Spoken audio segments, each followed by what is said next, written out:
Bon, alors comme convenu, on va terminer la série que nous avions commencée sur notre espérance. C'est une méditation complémentaire, je dirais. On avait évoqué le fait que nous allions parler de ce que l'on appelle communément la grande tribulation. Alors, on va commencer déjà par définir ensemble ce que le monde chrétien, en règle générale, entend par grande tribulation.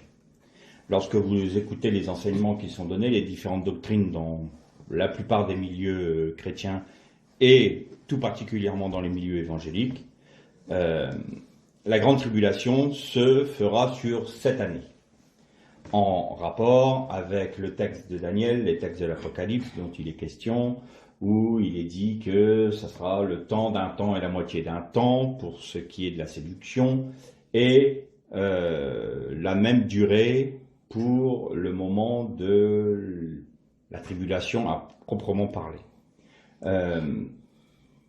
Ce que l'on nous dit, c'est qu'à partir du moment où l'Antichrist va apparaître, il va y avoir 3 années et demie de séduction, où il va séduire les nations, où toutes les nations le trouveront comme étant celui qui règle tous les problèmes de la terre, et 3 ans et demi où il va montrer son vrai visage, où il sera un tyran, où il massacrera les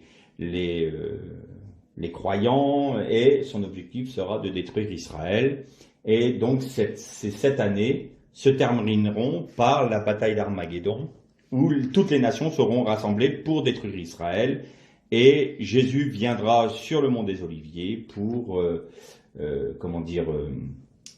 juger les nations et pour détruire celles qui veulent porter atteinte à Israël. Dans cette doctrine, il est dit également qu'à partir du moment où Israël verra Jésus sur le mont des Oliviers, ils reconnaîtront enfin le Messie et donc se convertiront à ce moment-là, et pendant le millénium, ils pourront faire ce qui était prévu pour eux, c'est-à-dire apporter l'enseignement de la Torah et du Messie aux nations. Alors cette doctrine trouve, je ne vais pas dire que tout est faux, il y a des points de vérité dedans, mais elle a un défaut majeur et fondamental à mon sens, c'est que cette doctrine place, comme on l'a évoqué bien souvent, l'Église de manière centrale. C'est-à-dire que l'Église est le point de vue que l'on prend pour analyser l'eschatologie. Or, la Bible entière, dans son ensemble, ne nous parle pas du tout de l'Église comme étant le point de vue par lequel nous devons, le point d'origine que nous devons prendre pour nous pencher sur l'eschatologie, mais bien Israël. Alors, déjà, on va regarder ensemble la grande tribulation. Combien de fois en est-il parlé dans la Bible ? Alors, hormis le fait que à l'église de Thyatire, Jésus dit à Jean, écrit à l'ange de l'église de Thyatire, j'ai contre toi que vous écoutez la prophétesse qui se dit prophétesse, Jézabel qui se dit prophétesse, je ferai venir sur tous ceux qui ont commis adultère avec elle, venir une grande tribulation. Bon, le terme grec c'est méga. Méga veut très bien dire grand, fort, long, énorme. Voilà, méga. D'ailleurs, c'est rentré dans le vocabulaire français. Une méga structure, c'est une énorme structure. Un mégaphone, c'est ce qui va nous amplifier la voix. Méga, c'est quelque chose de fort, de grand, de haut. Bien. Les 2 autres passages où on voit ce terme employé, le premier, c'est dans l'évangile de Matthieu où Jésus parle à ses disciples et il dit « Viendra une grande tribulation », mais on va lire ce texte-là ensemble parce qu'il va notamment étayer notre méditation. Et dans le chapitre 7 de l'Apocalypse où l'ange dit à Jean, quand on lui pose la question, les anciens posent la question à Jean « Mais qui sont ceux qui sont en robe blanche là devant le trône de l'agneau ?» Et Jean te répond « Tu le sais ». Eh bien, ce sont ceux qui sont morts et ne se sont pas souillés pendant la grande tribulation. Alors là où on commence à avoir un problème, c'est que quand vous lisez le chapitre 7 de l'Apocalypse, on voit donc tous ceux qui sont rachetés, tous ceux qui ont accepté le Christ comme le Messie et qui sont sauvés. Or, si la grande tribulation dure 7 ans, ça veut dire que ceux qui sont véritablement rachetés, ceux qui sont véritablement lavés dans le sang de Jésus, ce ne sont pratiquement que ceux qui ont vécu ces 7 années de tribulation. On en conclut cela. Puisque si c'est une tribulation qui doit venir, et que ces personnes-là sont issues de la grande tribulation, c'est que nous-mêmes, et tous ceux qui nous ont précédés depuis la mort de Jésus, nous sommes dans un no man's land, quelque part. On ne sait pas trop où se placer. On ne sait pas trop ce qu'il en est pour nous. Parce que ça veut dire qu'on n'est pas de la grande tribulation, mais en même temps on a reconnu Jésus. Alors elle est où notre place? On est où là dans cela? Et on voit bien qu'on a des doctrines qui sont un peu fallacieuses, parce que tout comme on ne pouvait pas placer les personnes qui sont sauvées comme à travers du feu, dans les enseignements que j'ai entendus, on ne sait pas trop pour cela. C'est ceux qui vont rester et qui vont subir la grande tribulation, et ceux qui sont morts pendant la grande tribulation. Mais alors ça veut dire qu'il y en a qui sont morts pendant la grande tribulation, donc ils n'auront pas été enlevés avant. Alors du coup, c'est tempête dans un crâne. Alors il y a plein de doctrines. Il y a ceux qui prêchent que l'Église, oui, ceux qui sont sauvés seront enlevés avant la grande tribulation, donc avant cette année-là. Ceux qui disent non, pas du tout, ils seront enlevés après, juste au moment avant que le Seigneur ne revienne, ils seront enlevés dans les cieux et reviendront avec lui sur le mont des Oliviers. Il y a ceux qui disent il n'y aura pas de millénium, donc de toute façon le jour où le Seigneur va revenir, ça sera pour juger le jugement dernier. Bon, on trouve de tout et tout est son contraire. Qu'est-ce que la grande tribulation? Quels sont les signes de la grande tribulation? Qu'est-ce que l'on entend par grande tribulation? Quand nous lisons dans le Tanakh, il est parlé de ce jour terrible, de ce jour de grande tribulation, et il porte le nom du jour de l'Éternel.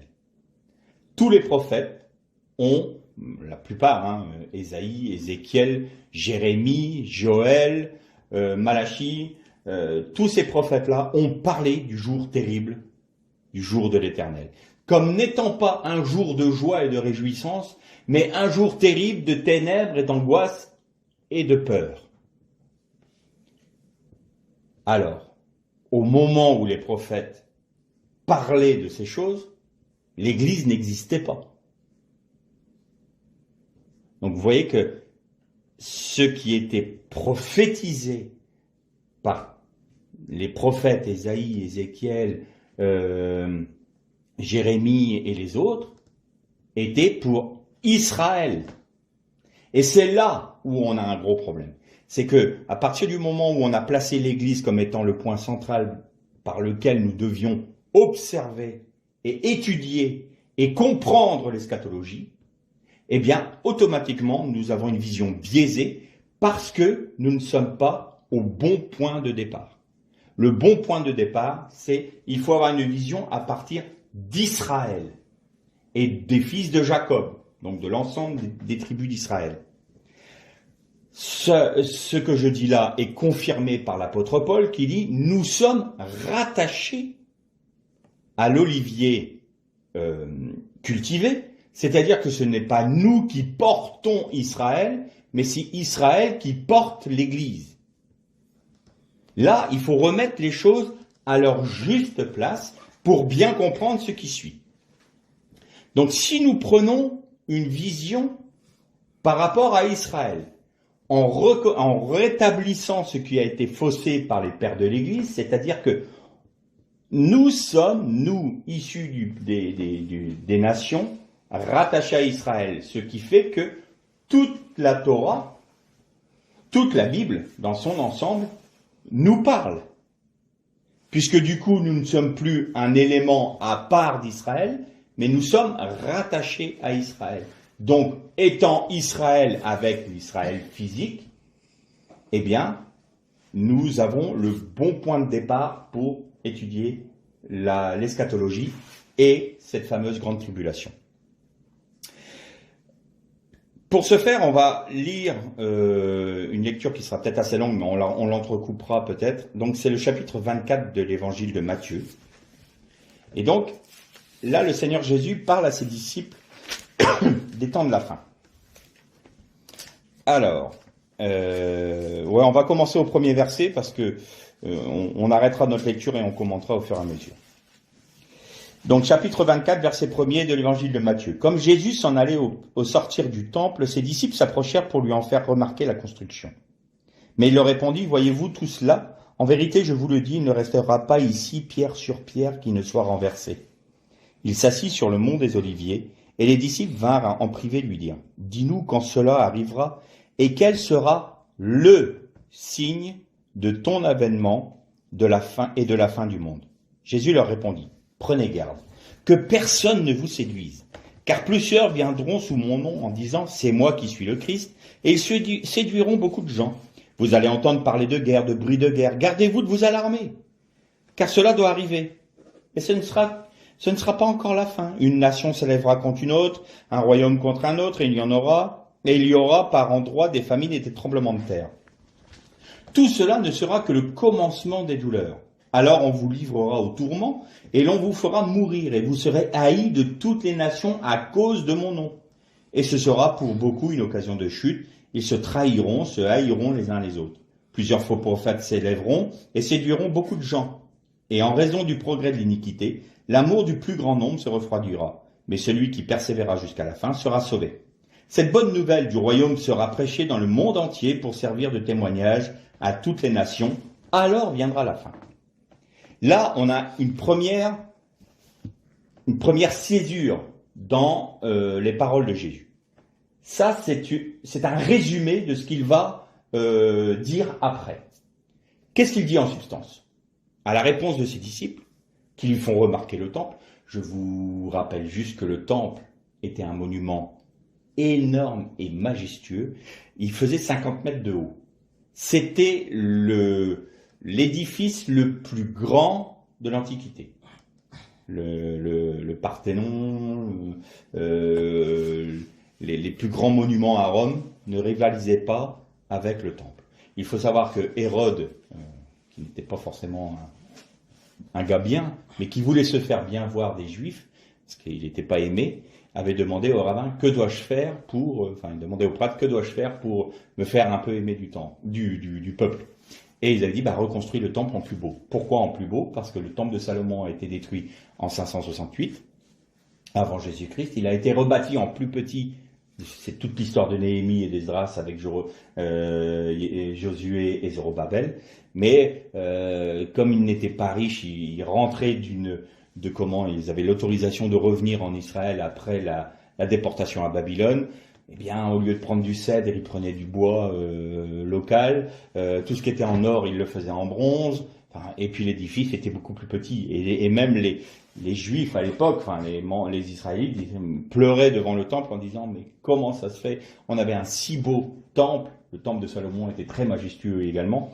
Et maintenant, il nous reste que ça. Et ce n'est pas du tout ce que l'on pensait devoir être. Et donc c'était ce temple-là qui était encore en place au moment où Hérode demande aux prêtres ce qu'il doit faire pour se faire aimer du peuple. Et puis, donc il faut savoir que ce premier temple était sur le mont Moria. Là, le Saint des Saints était à l'emplacement où le rocher où a été fait le sacrifice d'Isaac par Abraham.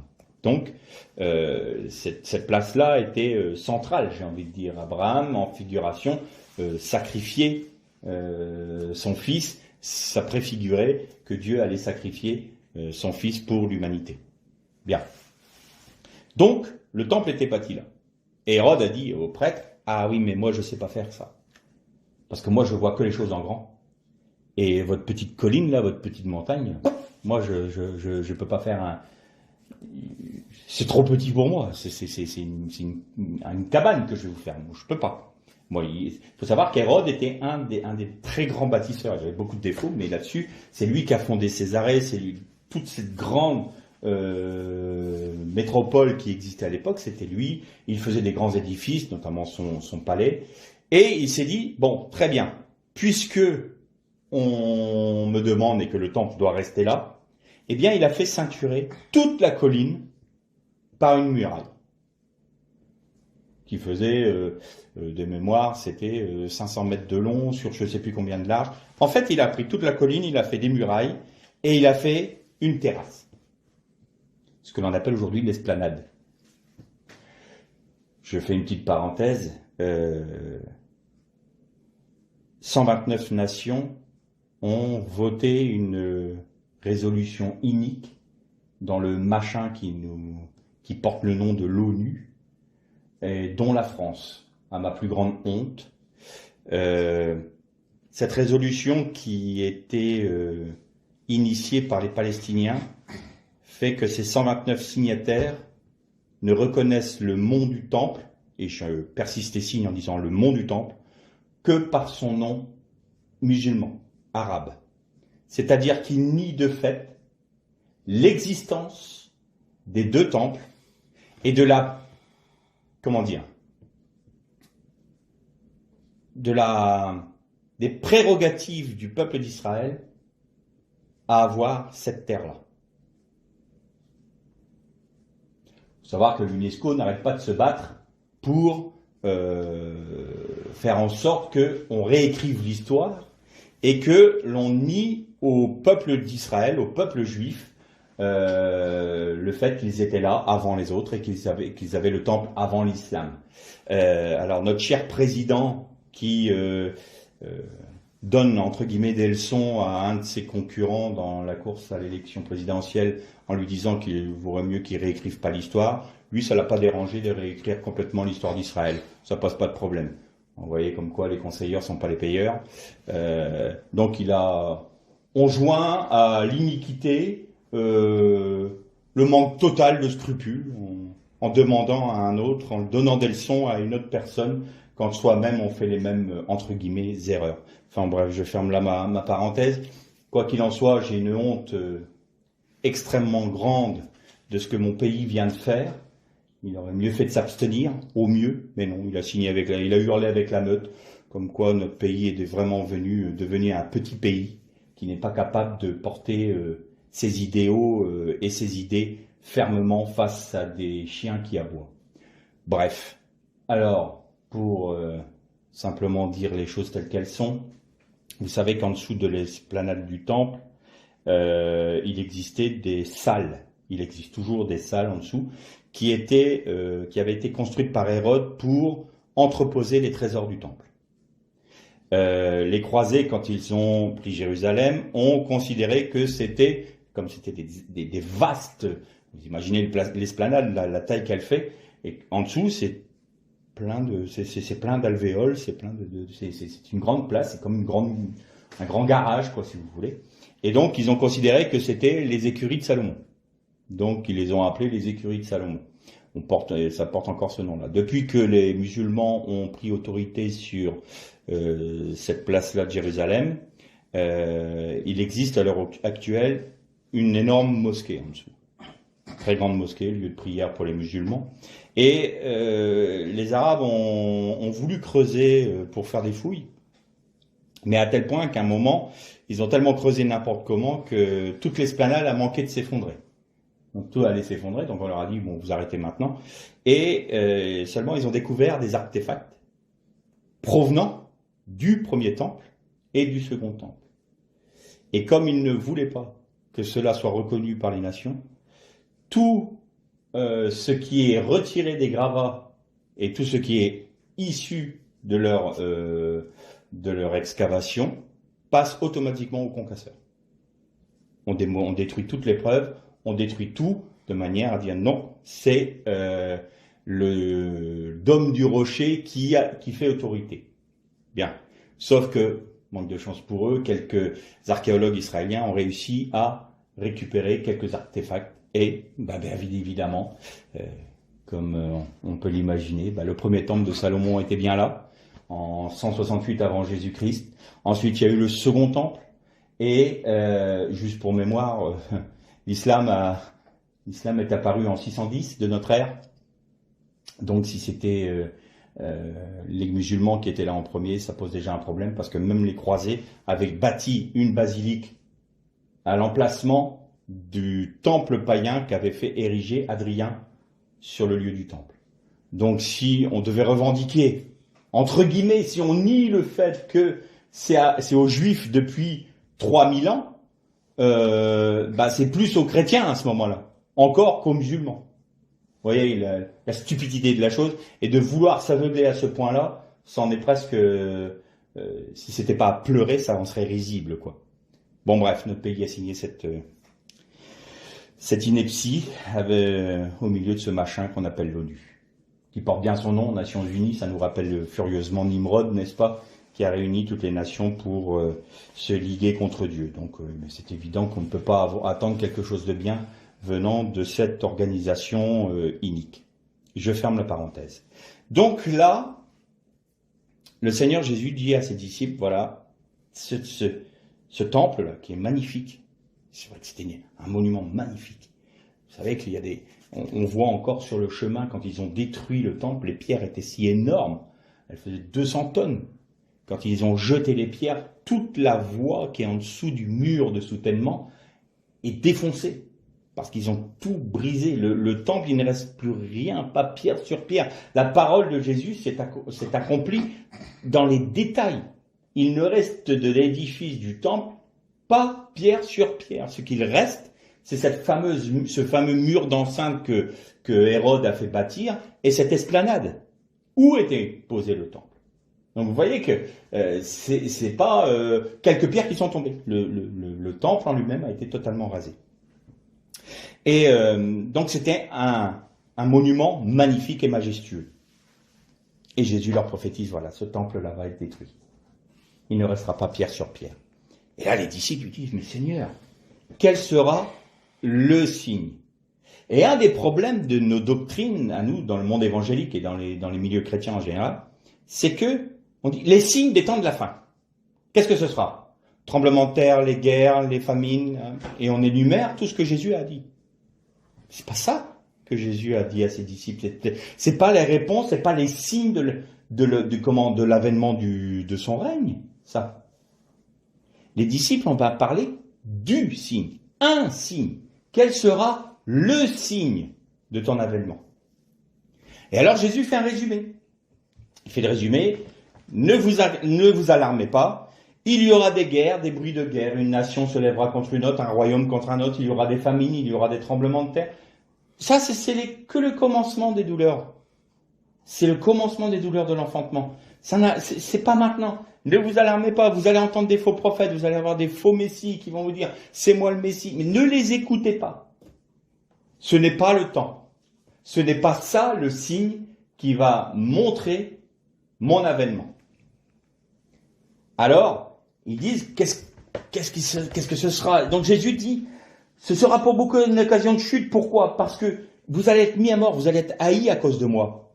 Regardez toutes les persécutions qu'il y a eu depuis l'origine, depuis que Jésus a donné sa vie sur la croix. Tous ceux qui l'ont reconnu comme Seigneur et ceux qui ont voulu vraiment être ses disciples ont tous été persécutés. Et il parle là à qui? Aux évangéliques? Aux ADD? Aux catholiques? Il parle à qui? Aux protestants? Aux baptistes? Non, il parle à ses disciples, qui sont tous juifs. Vous serez haïs. Vous serez persécutés. Vous, les 12, vous serez persécutés. Ils sont tous morts de mort violente sous la persécution. Un seul n'est pas mort de la persécution, mais il a été persécuté. C'est Jean. Je vous ai dit, il a été plongé dans un bain d'huile bouillant pour le mettre à mort. Il n'en est pas mort, miraculeusement, et donc on l'a déporté sur l'île de Patmos, d'où il a écrit le livre de l'Apocalypse. Et donc, tous ces disciples ont vécu cela. Vous serez haïs. Vos frères même vous mettront à mort. Les Juifs issus du monde grec avaient une haine contre ce qu'on appelait les Nazaréens à l'époque, c'est-à-dire ceux qui suivaient le Christ. Donc vous serez haïs. Plusieurs faux prophètes s'élèveront et séduiront beaucoup de gens. Et en raison du progrès de l'iniquité, l'amour du plus grand nombre se refroidira.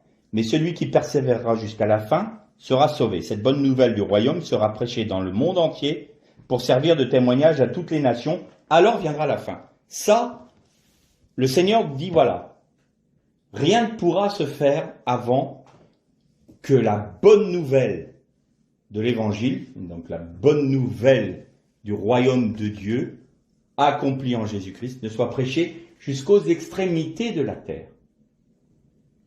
Donc, ne vous alarmez pas. Tant que cela n'est pas accompli, ça ne peut pas être la fin. Et il y a seulement maintenant une toute petite vingtaine d'années où cette parole est accomplie. Aujourd'hui, on peut dire que toutes les extrémités, dans les îles, les mêmes les plus reculées, l'évangile a été annoncé.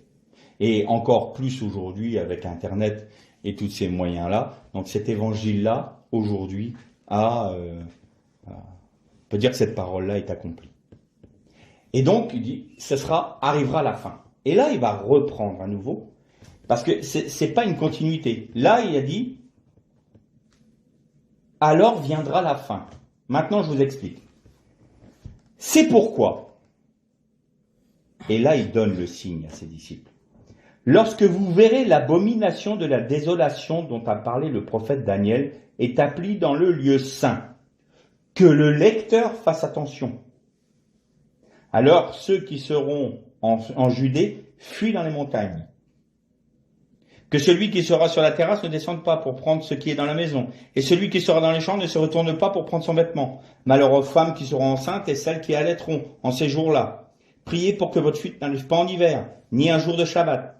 Car alors il y aura une grande tribulation telle qu'il n'y en a pas eu depuis le commencement du monde. Jusqu'à maintenant, il n'y en aura jamais plus.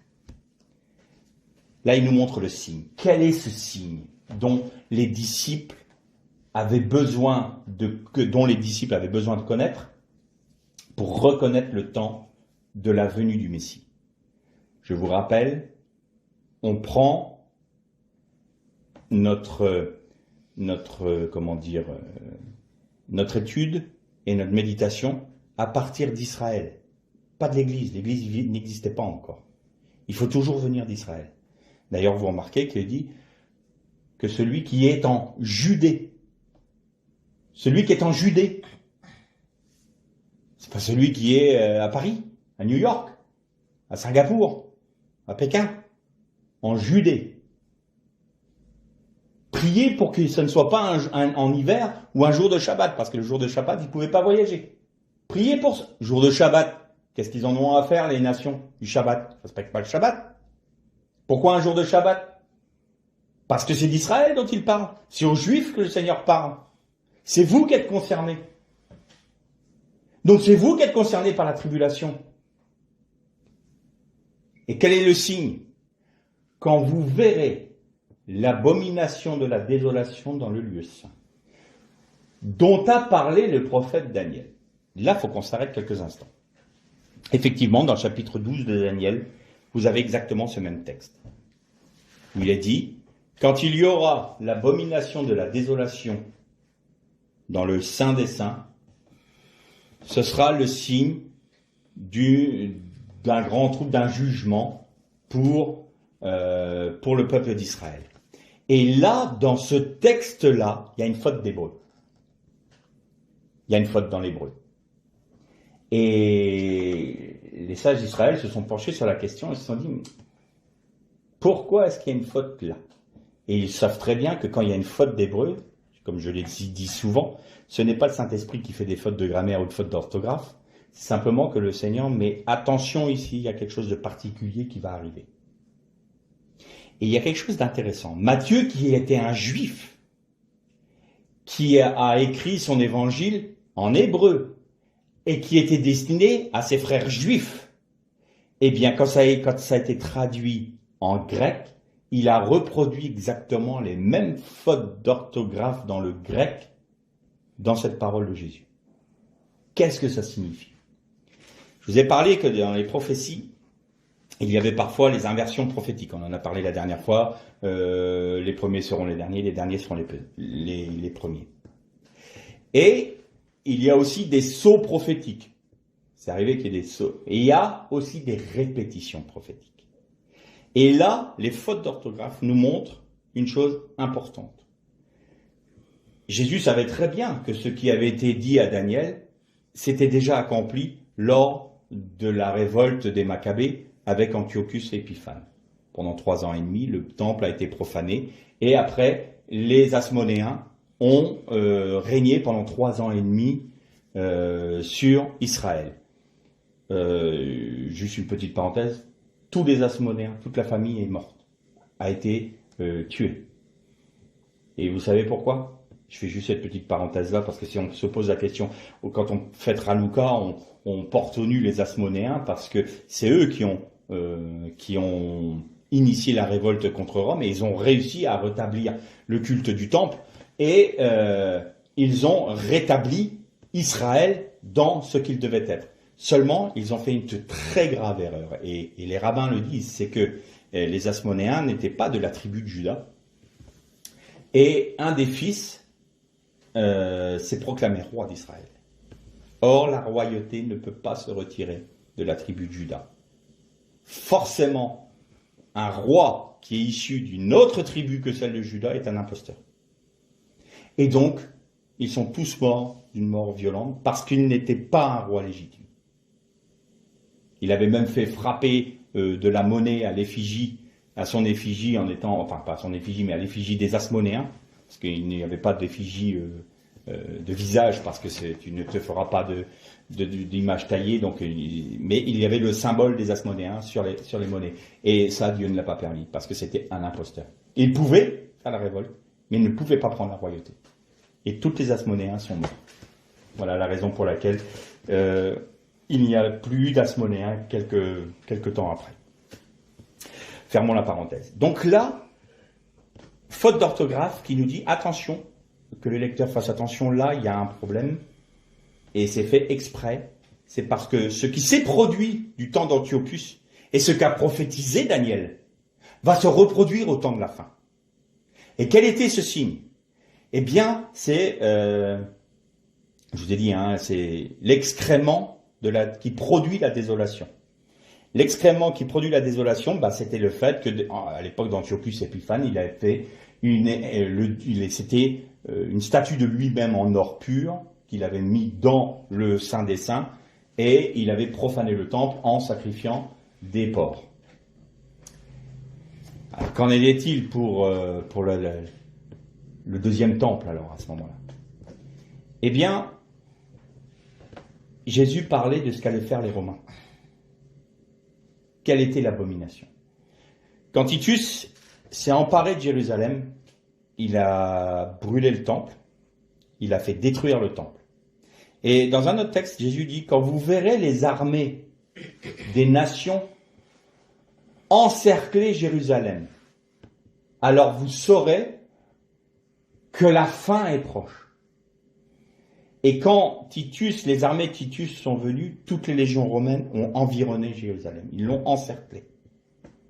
Et il y a eu des batailles énormes, à tel point, montrer que les Hébreux étaient quand même s'ils ne connaissaient pas l'art de la guerre comme de nombreuses nations, ils étaient très vaillants, ils ont décimé une légion entière romaine. Ils l'ont décimée. Et c'était vraiment une bataille énorme. Il paraît qu'il y avait comme des souterrains, il y avait comme des tout à l'égout dans Jérusalem à l'époque, et les Juifs essayaient de s'échapper, de sortir de Jérusalem par là, et les soldats romains enlevaient les pavés pour les récupérer et les mettre à mort, et il y avait du sang qui coulait partout dans les rues, c'était terrible. Et donc, ils ont détruit complètement le temple. Et une des méthodes que les Romains ont employées, c'était de passer la charrue sur l'endroit où ils avaient détruit ce qu'ils voulaient détruire, et ils mettaient du sel pour montrer que rien ne repousse quand là, nous sommes passés, c'est la destruction totale. Vous voyez cette bête féroce dont parlait Daniel, cette bête fantasmagorique d'une cruauté terrible, c'était ça. C'était ça, les Romains. Ils étaient d'une cruauté terrible. Quand ils crucifiaient quelqu'un, il était coutumier, et ça a été retrouvé dans les fouilles archéologiques, pendant que l'homme, le supplicié, était en train d'agoniser, il tuait sa famille devant ses yeux. Et ils ont retrouvé un supplicié parce qu'ils ont vu que les talons avaient été percés par des clous. D'ailleurs, souvent, c'était sur les côtés. De chaque côté du poteau, ils clouaient sur les talons, donc les clous perçaient l'os du talon. Et s'il voulait que le supplicié meure très lentement, il faisait même à peu près à mi-hauteur entre la poutre transversale et l'endroit où ils avaient cloué les pieds, il faisait une petite planche pour qu'il puisse reposer un peu son séant, de manière à pouvoir respirer un peu mieux, mais ce qui augmentait la durée de l'agonie. Et pendant ce temps-là, il massacrait sa famille, et notamment dans cette tombe de cette personne-là, ils ont retrouvé son fils de 4 ans. Parce qu'il était écrit Yohanan et Yohanan, fils de Yohanan. Ils ont retrouvé un petit squelette de 4 ans qui avait été probablement mis à mort devant son père, qui lui-même était mis sur la croix. Voilà ce qu'étaient les Romains. Cette férocité, cette dureté, ce manque de cœur, cette cruauté, ça, c'est l'Empire romain. Et pour revenir à ce que nous disions, les légions romaines entouraient Jérusalem, et quand ils ont détruit le temple, quand Jérusalem a été prise, qu'ont fait les légions? Elles sont toutes venues avec leurs fanions. Vous saviez qu'il y avait les emblèmes de chaque légion avait son emblème, et toutes les légions ont planté leur emblème à l'endroit du Saint des Saints, au niveau du rocher du sacrifice d'Isaac. Elles ont toutes planté leur enseigne à cet endroit-là. Quand vous verrez l'abomination de la désolation, vous saurez que le temps est proche, que c'est la fin. Le voilà le signe. Le signe que vous me demandez, c'est ça. Et c'est ce qui s'est passé en l'an 70 de notre ère, lors de la première révolte des Juifs qui a commencé en 66 et qui s'est terminée par la destruction du temple. Alors je vois tout de suite les objections. Si c'est le signe de la fin, comment ça se fait que ça fait 2000 ans? Le Seigneur n'est pas revenu, son royaume n'est pas là. Pourquoi tu nous dis ça? Eh bien, allons-y, parlons. De qui on parle déjà là? Ah, d'Israël, pas de l'Église. Eh bien, ça sera un temps terrible pour Jacob. Maintenant, on va lire un petit peu ce dont nous parlent les prophètes concernant ce temps-là. Commençons. Malachie. Voici, je vous enverrai Élie le prophète avant que le jour de l'Éternel arrive. Ce jour grand et redoutable. Jésus a parlé d'Élie. Qui était-ce? Quand ses disciples ont dit, mais il ne doit pas y avoir Élie qui revient? Si, c'est Jean-Baptiste. Vous vous souvenez de ça, hein? Donc, juste avant le jour redoutable, le jour de l'Éternel, Dieu renverra Élie. C'est fait. Joël, sonnez de la trompette en Sion. Faites-la retentir sur ma montagne sainte, que tous les habitants du pays tremblent, car le jour de l'Éternel vient, car il est proche. On parle bien d'Israël, là. On parle de Sion. Jérémie, ce sont ici les paroles que l'Éternel a prononcées sur Israël et sur Juda. Ainsi parle l'Éternel, nous entendons des cris d'effroi. C'est l'épouvante, ce n'est pas la paix. Informez-vous et regardez si un mal enfante. Pourquoi vois-je tous les hommes les mains sur les reins comme une femme en travail? Pourquoi tous les visages sont-ils devenus pâles? Malheur, car ce jour est grand. Il n'y en a point eu de semblable, c'est un temps d'angoisse pour Jacob. Mais il en sera délivré en ce jour-là, dit l'Éternel des armées, je briserai son joug, de dessus ton cou, je romprai tes liens, et les étrangers ne t'assujetteront plus. Ils serviront l'Éternel leur Dieu, et David leur roi, que je leur susciterai. Et là, l'explication de tout, on va lire dans Ézéchiel. Ézéchiel 30, verset 3, « Car le jour approche, le jour de l'Éternel approche, jour ténébreux, ce sera le temps des nations. » Noir sur blanc. Le jour de l'Éternel, c'est le jour du temps des nations. C'est ça, la grande tribulation. C'est le temps des nations. Pourquoi la grande tribulation? Parce que la grande tribulation, c'est Jacob. C'est Israël. Et que s'est-il passé quand Titus a pris Jérusalem? Eh bien, tous les Juifs ont été déportés dans tout l'Empire romain. Et depuis lors, les Juifs sont dans les nations. Grande tribulation veut dire méga, veut dire grand, long, fort, immense. Et jour terrible de Jacob, comme il n'y en a jamais eu, et comme il n'y en aura jamais plus. Et je vous avais dit il y a quelque temps, Israël, le peuple d'Israël a été déporté 70 ans à Babylone. Il a été déporté 430 ans en Égypte. Il a été déporté une grosse centaine d'années par les Perses. À partir du moment où les Romains ont détruit Jérusalem et où ils ont déporté les Juifs, ça fait 2000 ans. Près de 2000 ans.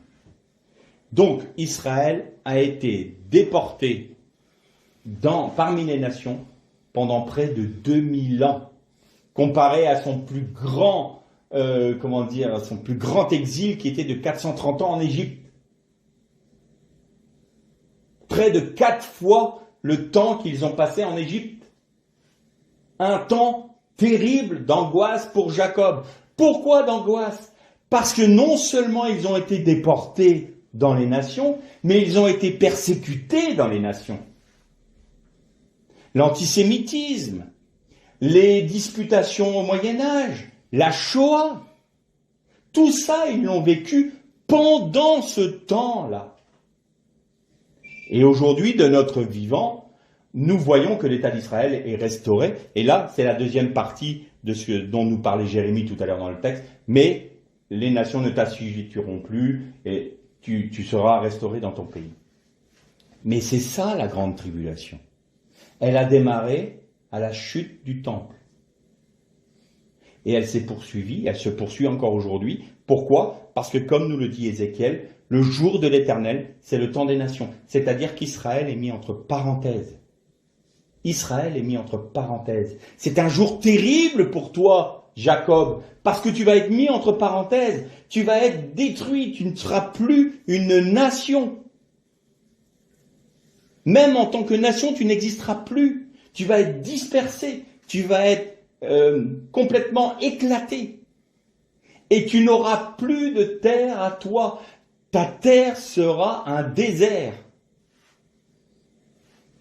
Et c'est ce qui s'est passé. C'est ça la grande tribulation.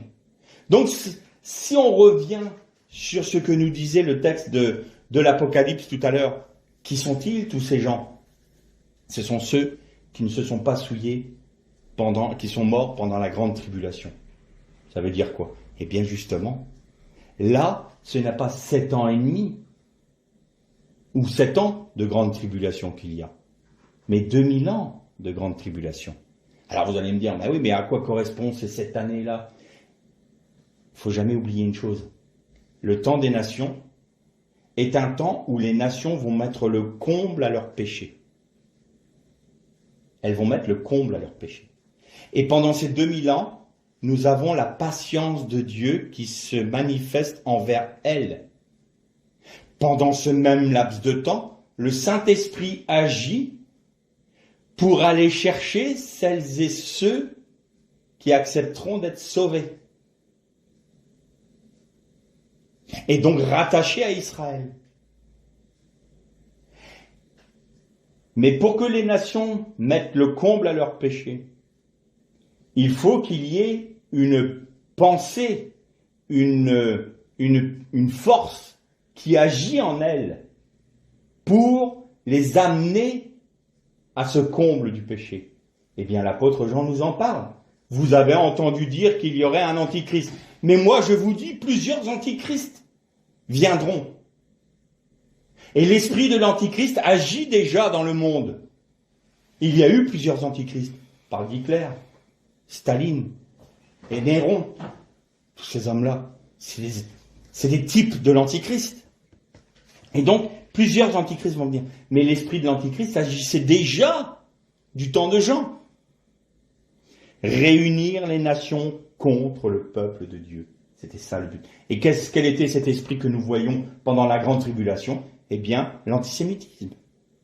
La volonté de détruire Israël en tant qu'entité, en tant que nation, en tant que peuple, en tant que personne, en tant qu'individu. Cette volonté permanente de vouloir détruire, même chez les, entre guillemets, chrétiens, parce que si je mets un peu de guillemets là, qui étaient censés être rattachés à Israël, et donc, du coup, être frères avec les Juifs qui avaient reconnu Jésus comme le Messie. Non, vous avez Luther qui disait, j'en ai parlé la dernière fois, il serait scandaleux de ne pas mettre à mort un Juif après avoir détruit sa maison. Et une fois qu'on a réussi à faire ça, il faut détruire leur synagogue.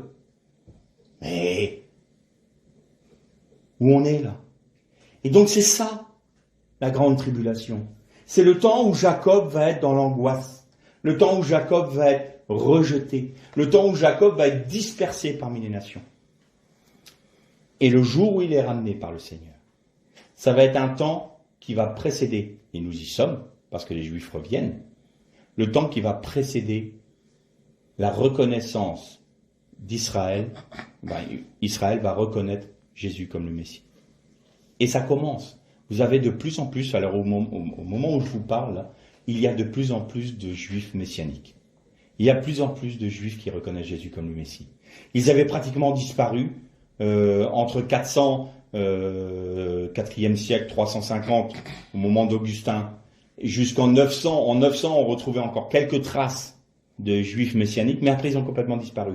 Et ils ont commencé à réapparaître fin du 18e, début du 19e siècle.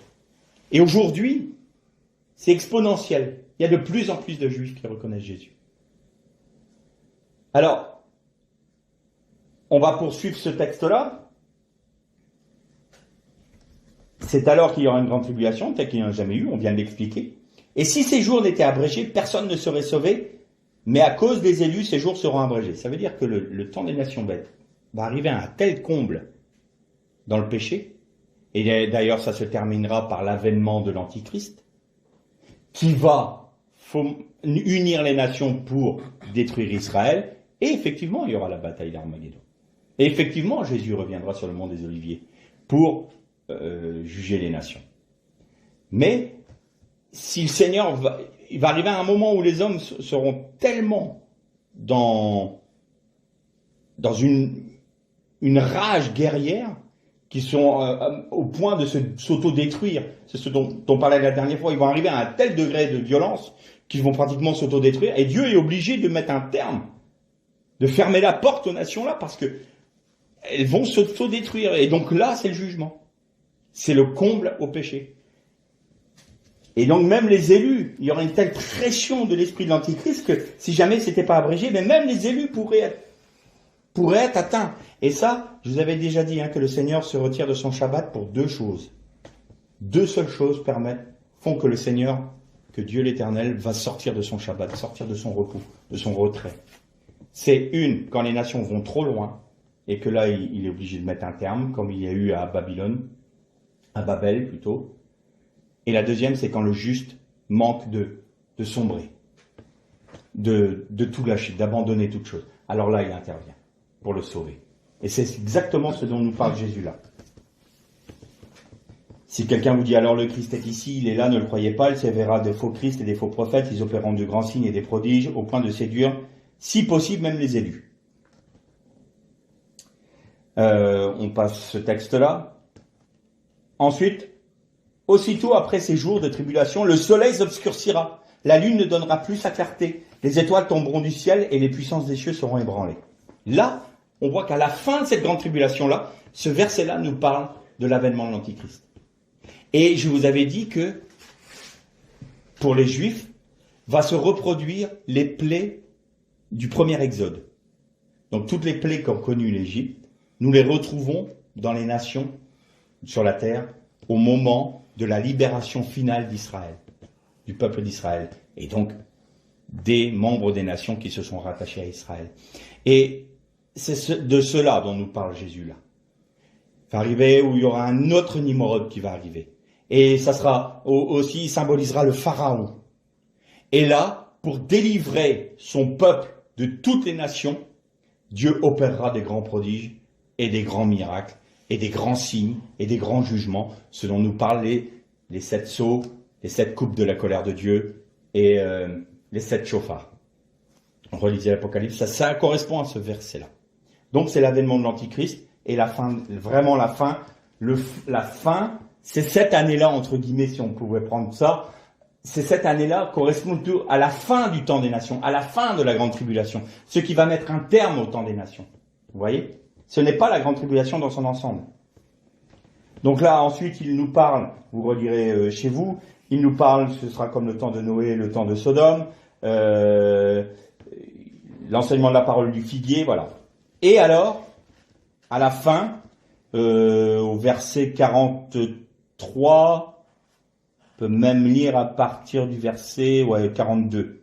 Veillez donc, puisque vous ne savez pas à quel jour votre Seigneur viendra. Sachez-le bien, si le maître de la maison savait à quelle veille de la nuit le voleur doit venir, il veillerait et ne se laisserait pas percer sa maison. C'est pourquoi vous aussi tenez-vous prêts, car le Fils de l'homme viendra à l'heure où vous n'y penserez pas. Alors j'ai entendu beaucoup d'enseignements, et je terminerai par là, où il nous est dit, c'est pas le moment où le Seigneur va venir reprendre son épouse, parce qu'il faut que, et on utilise d'ailleurs le texte de Thessaloniciens, donc on prend le premier texte qui est au premier épître des Thessaloniciens au verset 4, où il est parlé de ce qu'on appelle l'enlèvement de l'Église, mais c'est le rassemblement de l'Église. Paul nous dit que les morts se ressusciteront en premier et nous qui sommes vivants, nous irons les rejoindre, nous serons transformés en un clin d'œil avec notre corps de gloire. Nous revêtirons notre corps de gloire. Et ils prennent aussi le deuxième texte de Thessaloniciens que nous allons lire si vous voulez, parce que ça nous permettra de mieux comprendre et de voir que on met dans un seul et même événement deux événements bien distincts. Et ça pose un problème et ça met de la confusion. Et il est bon de rétablir un peu les choses parce qu'autrement, on peut se retrouver avec des doctrines qui sont un peu fallacieuses. Alors, 2 Thessaloniciens, ça va être au chapitre 2. On va commencer au verset 1. Nous vous le demandons, frères, en ce qui concerne l'avènement du Seigneur Jésus. L'avènement. Donc ça, c'est vraiment le moment où il va revenir sur le mont des Oliviers. Vous voyez que c'est le même mot. Quel sera le signe de ton avènement? Pas le moment où il va revenir sur les nuées, où nul œil ne le verra. Personne ne verra à ce moment-là le Seigneur Jésus. Mais l'avènement du Seigneur, c'est le signe du Fils de l'homme, c'est-à-dire que tout œil le verra. Vous voyez la différence? Dans la première épître aux Thessaloniciens, il nous est parlé du rassemblement dans les nuées, où personne ne le verra. Et là, c'est le jour de l'avènement du Seigneur Christ et de notre rassemblement auprès de lui. C'est-à-dire que là, on revient avec lui. C'est deux choses différentes, là. Et on va le voir dans le contexte. Ne vous laissez pas promptement ébranler dans votre bon sens, ni alarmer par quelques inspirations, par quelques paroles ou par quelques lettres qui ne seraient pas attribuées, comme si le jour du Seigneur était déjà là. Il faut savoir qu'à cette époque-là, il y avait déjà des doctrines qui disaient que c'était l'Empire romain qui allait être, du moins que le royaume de Dieu était déjà dans le monde. Que personne ne vous séduise d'aucune manière, car il faut qu'auparavant l'apostasie soit arrivée et que se révèle l'homme impie, le fils de perdition. L'adversaire qui s'élève au-dessus de tout ce qu'on appelle Dieu et qu'on adore, et qui va jusqu'à s'asseoir dans le temple de Dieu et se faire passer lui-même pour Dieu. Ne vous souvenez-vous pas que je vous disais cela lorsque j'étais encore auprès de vous? Et maintenant, vous savez bien ce qui le retient, pour qu'il se révèle en son temps.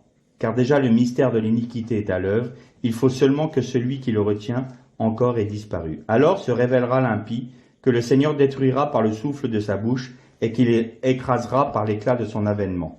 L'avènement de l'impie se produira par la puissance de Satan, avec toutes sortes de miracles, de signes, de prodiges mensongers, et avec toutes les séductions de l'injustice pour ceux qui périssent, parce qu'il n'a pas reçu l'amour de la vérité pour être sauvé. Aussi Dieu leur envoie une puissance d'égarement, pour qu'ils croient aux mensonges, afin que soient jugés ceux qui n'ont pas cru à la vérité, mais qui ont pris plaisir à l'injustice. Là, Paul nous parle vraiment du moment où le Seigneur va venir détruire l'Antichrist.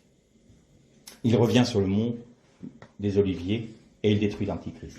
Or, vous avez remarqué, et c'est là où il y a une confusion, lors de l'avènement du Seigneur et de notre rassemblement avec lui. Et donc on dit, c'est le moment du rassemblement avec le Seigneur. Donc ça sous-entend que si ces deux événements se passent au même moment, comment est-ce que nous allons revenir avec le Seigneur sur le mont des Oliviers? Si le fait qu'il revienne sur le mont des Oliviers, c'est le moment de notre rassemblement avec lui. Il y a quelque chose qui ne colle pas là. Ça ne colle pas. Donc, il y a bien le rassemblement en premier lieu, dans les nuées, et Jésus vient avec ceux qui l'ont suivi pour venir juger les nations.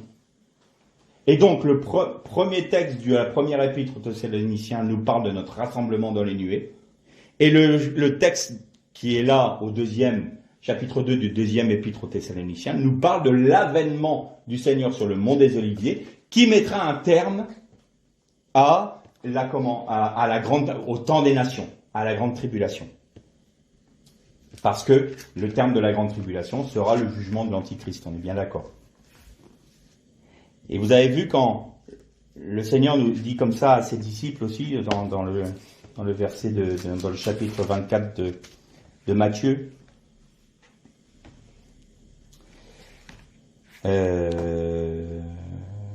voilà. Aussitôt après ces jours de tribulation, le soleil s'obscurcira, la lune ne donnera pas sa clarté, les étoiles tomberont du ciel, et les puissances des cieux seront ébranlées. Alors, le signe du Fils de l'homme paraîtra dans le ciel.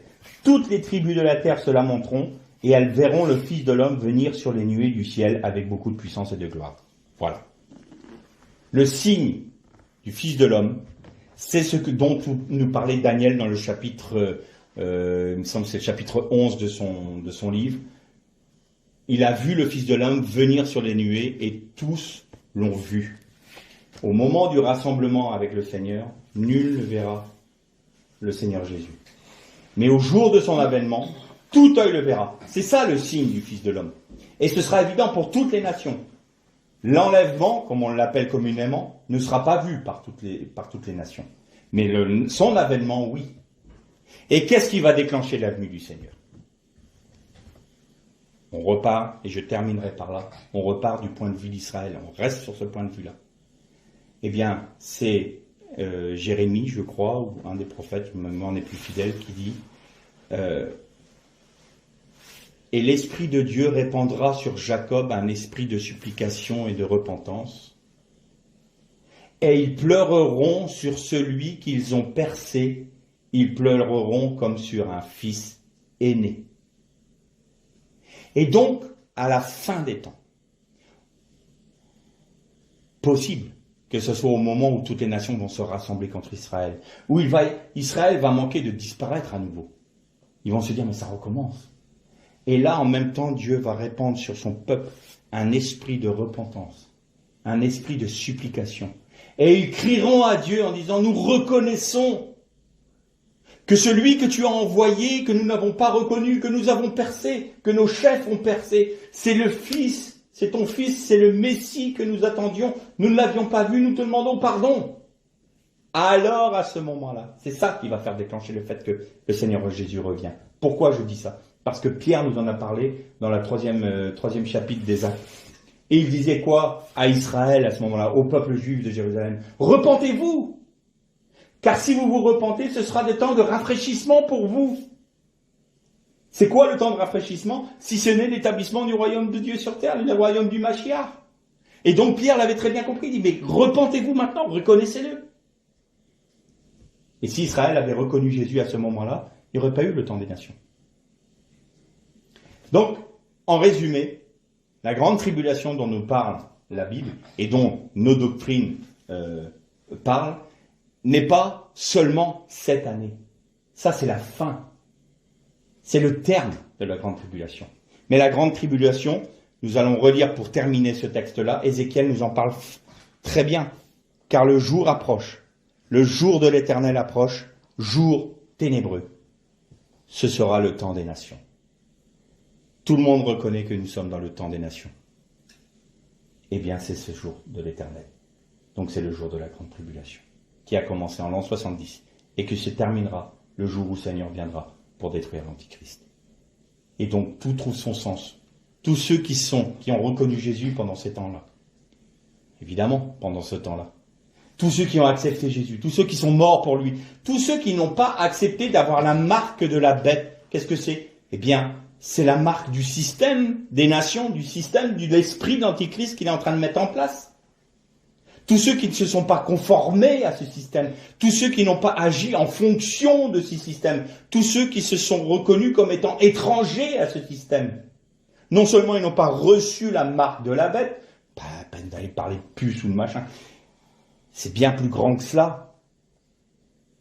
Mais évidemment qu'on a peur de la puce puisqu'on pense que c'est pendant 7 ans seulement qu'il y aura la grande tribulation. Non, c'est simplement l'apothéose de ce que les nations ont déjà commencé. Et donc, ceux qui ont reçu la marque de la bête et qui honorent et qui adorent la bête, c'est ceux qui se disent « Ah, vraiment, notre société humaine, elle produit des choses qui sont magnifiques, c'est parfait, moi je veux me conformer à ce temps, je veux me conformer au siècle présent, je veux être comme les autres, je veux me faire un roi comme les autres. » Voilà, ça. C'est adorer la bête, adorer l'image de la bête. Et ça prendra son apothéose au moment de l'Antichrist. Et ceux qui ont refusé ça, ceux qui se sont laissés purs par rapport à ça, quand il est dit ce sont des vierges qui ne se sont pas souillées avec des femmes. Alors, il y a des doctrines qui disent « Ah, mais ceux qui sont vraiment les parfaits, les vainqueurs et tout, ce sont ceux qui sont célibataires et qui sont issus d'Israël. » Mais non, qui ne se sont pas souillés avec les femmes, ça veut dire littéralement ceux qui n'ont pas accepté l'idolâtrie. Ils ne se sont pas souillés, c'est-à-dire qu'ils n'ont pas une marque. Le texte grec dit parfaitement qui ont pris la couleur d'eux. Qui n'ont pas pris la couleur, qui ne se sont pas souillés, qui n'ont pas pris la couleur avec des femmes, c'est-à-dire en acceptant l'idolâtrie, en ayant plusieurs femmes. Voilà, c'était une image. Mais c'est ce que ça veut dire. C'est-à-dire qu'on n'a pas été marqué par l'esprit idolâtre du temps dans lequel nous vivons, le temps des nations, c'est-à-dire qui conduit par l'esprit de l'Antichrist. Et ceux-là sont marqués du sceau de Dieu. Ce sont ceux qui sont morts pendant la grande tribulation. Et tout s'explique. Que le Seigneur vous bénisse.